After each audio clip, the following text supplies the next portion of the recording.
All right, today we're going to dive into a story that almost feels like a movie. It's about an impossible victory, the American Revolution. I mean, how did 13 little colonies, just kind of clinging to the edge of a continent, ever find the nerve to take on the most powerful empire in the world? It's a wild story, and it doesn't start with a battle. Nope, it starts with an idea. So, just look at this map for a second. It really sets the scene, right? You've got the British Empire, this absolute global superpower. And then you've got these 13 colonies. It's a total David and Goliath situation. So what in the world would it take for them to even think about challenging an empire like that? Well, the answer wasn't about guns or armies, not at first anyway. It all started in the mind. Right. So before any cannons were fired, there had to be this huge shift, a revolution in the way people thought. See, this wasn't just some squabble over taxes. Not at all. This was a war of ideas, big, fundamental ideas about what it means to be free, what rights you have, and maybe most importantly, who actually gets to be in charge. Now, you might think the colonies were this big, diverse melting pot from the get-go. But interestingly, they were overwhelmingly British. We're talking like 90%. But, and this is a big but, that other 10%, the Dutch, the Germans, the French, they helped create something totally new. A new identity that wasn't just British over here. It was American. So where did this new way of thinking come from? A lot of it was fueled by this huge intellectual movement called the Enlightenment. It was sweeping across Europe, and it was based on an idea that was, for its time, completely radical. The idea was that reason, your own ability to think, should guide society, not just ancient traditions or the idea that kings were chosen by God. I mean, that's a direct challenge to the entire power structure, right? And the people pushing these ideas, they were like the intellectual rock stars of their day. You've got John Locke talking about natural rights, Montesquieu, Rousseau, all these big names. And right there in the colonies, you had guys like Thomas Paine, who was a genius at taking these huge, complex philosophical ideas and boiling them down into pamphlets that anybody could read. The message was loud and clear.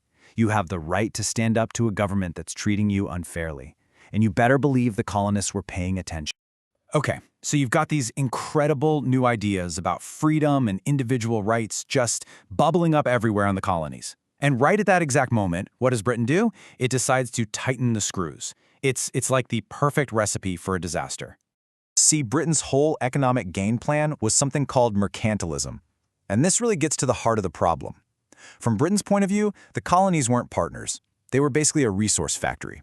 Their job was to ship raw materials, lumber, cotton, you name it, back to England, and then they were forced to buy back the finished goods that England made. It was a completely one-sided deal designed to make one place rich, the mother country. And then things started to get really tense. Just look at this cascade of events. It's unbelievable how fast it happened. In just a couple of years, Britain says, nope, you can't print your own money. Then they restrict trade. Then they say, oh, by the way, you have to house and feed our soldiers. And then came the one that really pushed people over the edge, the Stamp Act. A direct tax on almost every single piece of paper they used. Newspapers, legal documents, even playing cards. And all of that frustration, all of that anger, it got boiled down into one simple, unbelievably powerful slogan: no taxation without representation. See, it wasn't just about the money, it was about the principle. They were being taxed by a government an ocean away, a parliament where they didn't have a single person to speak for them. No voice, no vote, no say in their own lives. So the pressure is just building and building. The colonists are pleading for a voice, and they're just being completely ignored. And what happens when people feel like they're not being heard? Well, protest starts to bubble over into actual rebellion. The time for just talking was pretty much over. It was becoming clear that war was on the horizon. And this was the moment that really lit the fuse. The Boston Tea Party. This wasn't just a few guys having a protest. This was a huge, coordinated act of defiance. They threw 340 chests of tea into Boston Harbor. We're talking about destroying property that would be worth over $1 million today. It was a loud, clear, and very destructive message sent directly to the king. After this, there was really no going back. And then came the moment when they put it all down in writing. July 4th, 1776, the day the Declaration of Independence was adopted. This wasn't a letter asking to negotiate. Oh no, this was a breakup letter, a formal announcement to Great Britain, and really to the whole world, saying we're done. We are now a free and independent nation. And this document, it laid out the reasons why. It took all those big Enlightenment ideas we were talking about and turned them into a mission statement for a new country. Things like all men are created equal, that we all have basic rights to life, liberty, and the pursuit of happiness. And here's the kicker. The governments get their power from the, quote, consent of the governed, from us. I mean, wow. For that time, that was an absolutely mind-blowing idea. Okay, so declaring you're independent is one thing, but actually winning it, that's a whole other story.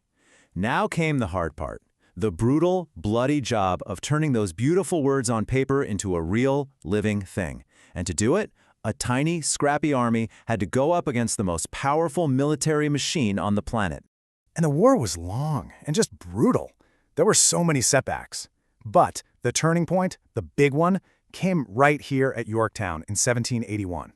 With some critical help from their French allies, who blockaded the coast with their navy, the American forces trapped the main British army. And when General Cornwallis surrendered, well, that was pretty much the knockout punch. The war was effectively over. Now, it took another couple of years to iron out all the details, but in 1783, with the Treaty of Paris, it was finally official. Great Britain formally recognized the independence of the United States. I mean, think about that. The impossible had actually happened. The underdogs, the colonies, had won. So, the war is over. But what now? What does all this actually mean? Because winning the war, believe it or not, was just the beginning. The truly revolutionary part was what they did next. They set out to build an entire nation, not based on a king or a shared ancient history, but on a set of ideas written down on paper. And this really shows you just how radical the change this was. You've got the old way of doing things. Power comes from the top down, from a king or queen. And then you have this new American experiment. Power flows from the bottom up, from the people. It's split into different branches to keep anyone from getting too powerful, checks and balances, and the whole thing is governed by a written constitution. Seriously, nothing like this had ever been attempted on this kind of scale before. And you can bet the rest of the world was watching. Closely. This victory wasn't just some local squabble. It sent shockwaves around the planet. It was a major inspiration for the French Revolution just a few years later. It basically became the playbook for anti-colonial movements everywhere, showing that a group of determined people really could stand up to an empire and win the right to govern themselves.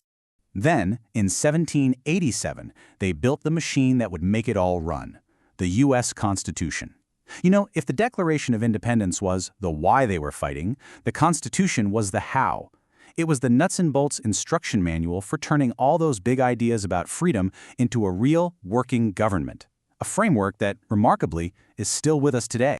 So, when you boil it all down, what's the big takeaway? The American Revolution proved something incredible. That you could build a nation not on a common ancestry or 1,000 years of shared history, but on a shared belief. A belief in an idea, the idea of liberty. And that really leaves us with a huge question, doesn't it? What ideas today are so powerful, so important, that they're worth fighting for?